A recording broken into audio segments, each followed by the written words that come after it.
Thank you, Dr. Bello. You have leveled the ground, and now it's time to sow the seeds of thought.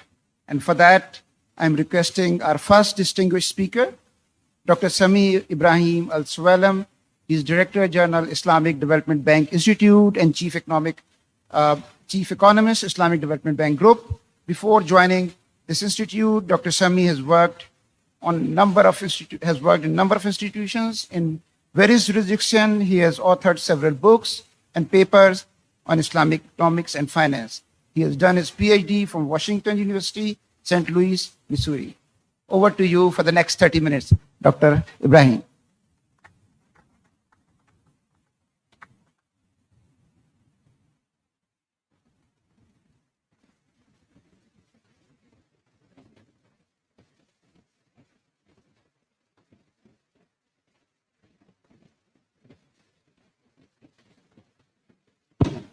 بسم الله الرحمن الرحيم الحمد لله والصلاة والسلام على رسول الله وعلى آله وصحبه ومن والاه. I'm greatly honored to be in Islamabad today, joining this August gathering of senior leaders of our Islamic financial industry, as well as in our member countries. I would like to start by thanking the State Bank of Pakistan for hosting this meeting for the IFSB Council, as well as hosting the other associated activities that Dr. Bello just alluded to. I would like also to thank my colleagues at the IFSB for their dedication, untired effort to lead the development of the regulatory system of the Islamic financial industry. I think there have been so many talks and lectures on how Islamic finance is related to the sustainable development goals. I hope I will not be repeating many of these. So let me get into the main points that I would like to highlight today. Let me start with the saying of the Prophet ﷺ, أحب العمل إلى الله أدومه وإن قل. The most preferred to Allah of good deeds are regular and consistent ones, no matter how small they are. This statement succinctly summarizes the Islamic approach to development. Steady and consistent progress rather than quick and abrupt growth. Haste makes waste, as the saying goes. Sustaining economic progress requires sustaining resources and therefore economizing on them. But we live in a finite world and resources eventually are depletable. So how to economize on resources? We cannot economize by simply reducing the utilization of these resources. Instead, we should use them to build and innovate new and environmentally better resources that outlive the existing ones, and then use the new resources to build and explore yet additional and better ones to outlive them, and so on. In other words, sustainable development requires continuous efforts to build and discover resources for the future. Although no single resource can live forever, this strategy helps to consistently create sustainable resources. And what is the most important resource on earth? Human beings. Human capital is the most valuable asset in the economy. And the best way, therefore, to sustain resources is to invest in human beings. This is why health and education are the most valuable long-term investments.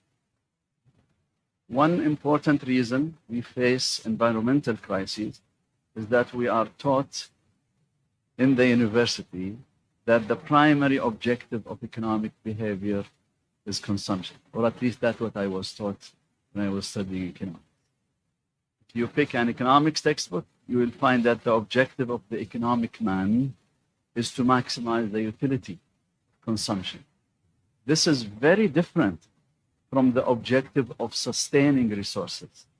Only under very narrow and stringent conditions that the two perspectives might converge and lead to the same outcome.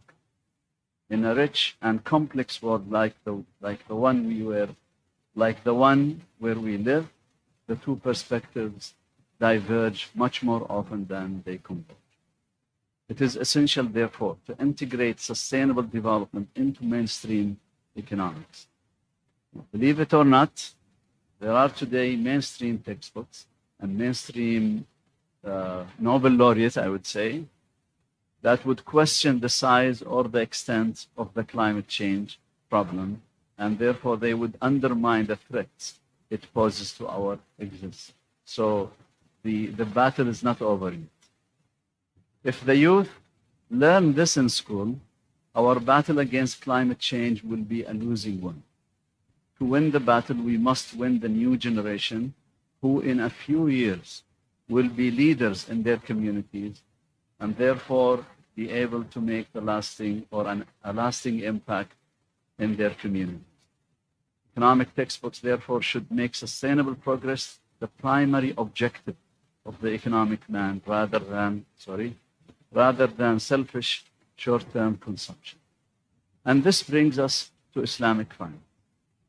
Islamic finance integrates moral values, actually universal moral values, with economic activities.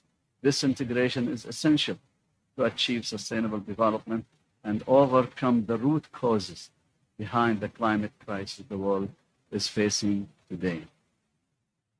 To see this, we should note that the climate crisis has two dimensions: time dimension and space dimension. The time dimension extends over generations. The narrow perspective of prioritizing the present over the future encourages us to forget about the future and enjoy the current moment. When each generation follows the same strategy, it is almost certain that humanity will not survive the climate crisis. This is where moral values come to play. If we care enough about future generations, then we must act now to save humanity. Saving humanity as a whole is a decent Islamic value. The Holy Quran says, وَمَنْ أَحْيَاهَا فَكَأَنَّمَا أَحْيَا النَّاسَ جَمِيعًا. And whoever saves a life is as though he had saved all mankind. The whole concept of sustainable development is based on the ability to see the future clearly enough to plan and sustain resources, not only for this generation, but for the coming generations as well. Moral values help to balance the present versus the future. The lack of this balance is a significant factor behind the environmental threats humanity is facing today. The space dimension of sustainability is reflected in the collective action it requires. Curbing the climate crisis is a form of a prisoner dilemma game where cooperation is necessary to achieve optimal outcomes. Unfortunately, there is always the incentive for the few to deviate from the group to win short-term gains at the expense of the group. But if everyone follows the same strategy, everyone loses. Moral values are necessary to balance self-interest versus group interest. Islamic finance not only emphasizes moral values, but also specifies my financing mechanisms appropriate for sustainable development. To sustain development, financing mechanisms must be sustainable as well.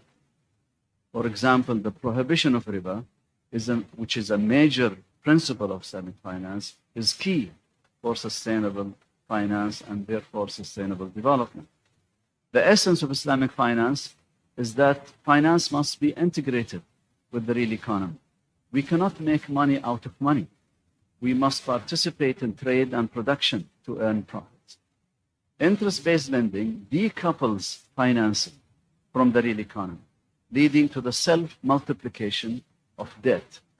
As debt grows faster than wealth, the burden of debt services puts enormous pressure on economic resources to catch up with the unbounded growth of debt.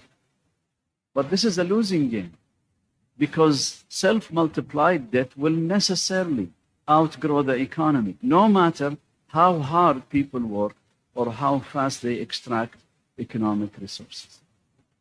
This inevitably leads to crashes and depressions, resulting in yet another round of waste of resources.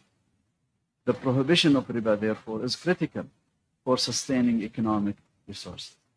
Another important mechanism for sustainable finance is awqaf.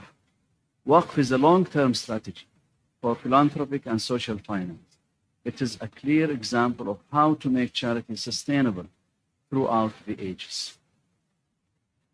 When it comes to actualization of the Sustainable Development Goals, the Islamic Development Bank Group is leading several initiatives to make these goals a reality.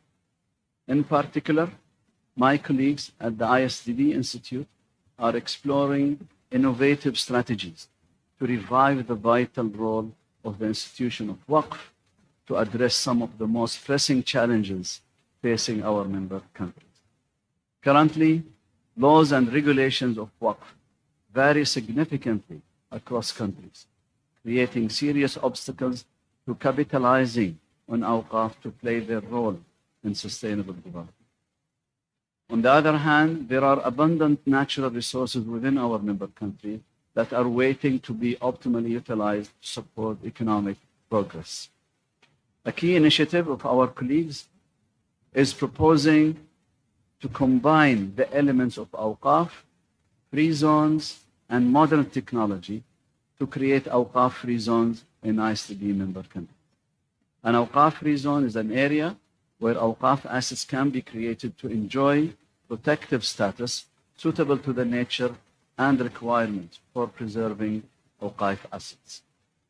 The awqaf-free zones will be dedicated to establishing food farms and energy stations to address food and energy security, unlock the potential of underutilized natural resources, and alleviate poverty in member countries.